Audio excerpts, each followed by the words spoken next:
Hello everyone and welcome to another episode of Videodrone. Today I want to talk about one of the most underseen films of the J-horror boom of the mid-2000s, Shinya Tsukamoto's intense and disturbing Nightmare Detective. Following Hideo Nakata's Ring in 1998, there was a flood of great Japanese horror movies, most of which were remade in America. Then there was the stuff that didn't get remade, extreme outliers like Audition, weirder titles like Uzumaki, and rowdy alternative gems like Nightmare Detective. Released in 2006, right about the time the movement was peaking, Nightmare Detective was an interesting break from the popular mold. J-horror was known for its restrained style and quiet dread. This film offered something far more noisy, visceral, and surreal. A paranormal mystery about a man who can enter other people's dreams. It's almost like the horror movie version of Inception, except it was actually made 4 years prior to the Christopher Nolan blockbuster. The plot kicks into action when a serial killer begins targeting emotionally vulnerable people and invading their nightmares. His attacks cause the victims to mutilate their own sleeping bodies, making their deaths appear to be suicides. A police detective begins catching on to the killer's methods, and powerless to stop him, she turns to the titular Nightmare Detective for help in putting a stop to these sadistic murders. The director is Shinya Tsukamoto, the artist behind frenzied masterpieces like Tetsuo the Iron Man. It's his original and handmade approach that really makes Nightmare Detective stand out from its contemporaries. One of the last remaining independent filmmakers in Japan, Tsukamoto has been able to develop his own unique style by essentially making himself into a one-man production outfit. His work avoids the polish and refinement of studio techniques, favoring a rougher aesthetic defined by raw energy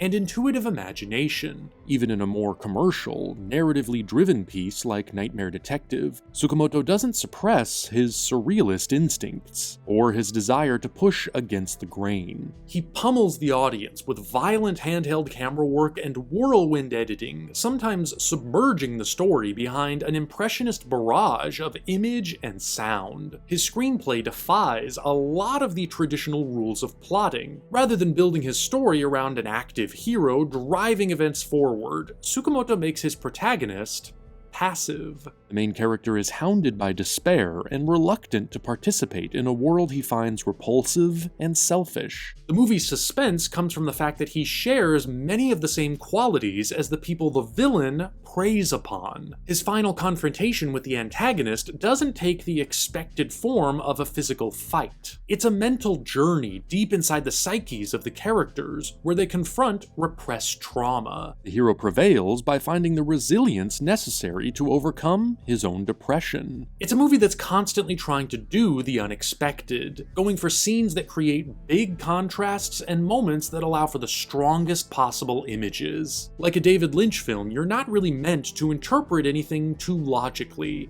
The best thing to do is to surrender to the experience. The DVD, released through the now pretty much defunct Dimension Extreme label, is almost comically misleading. This cover art has nothing to do with the movie, and the whole design makes the film seem pretty trashy. Much to my surprise, the disc's only supplement, a making-of documentary, turned out to be incredibly good. Produced by Tsukamoto himself, it's a very informative look at his self-sufficient production methods. We get to see the on-set vibe he creates and gain a real insight into his artistic process. I've seen a lot of material on Tsukamoto's work, and this is one of the best. If Arrow Video ever puts out a second volume to their amazing Tsukamoto box set, I hope the making of gets included alongside this film. It could be a great source of inspiration to anyone trying to figure out how to put together a movie outside the conventional system.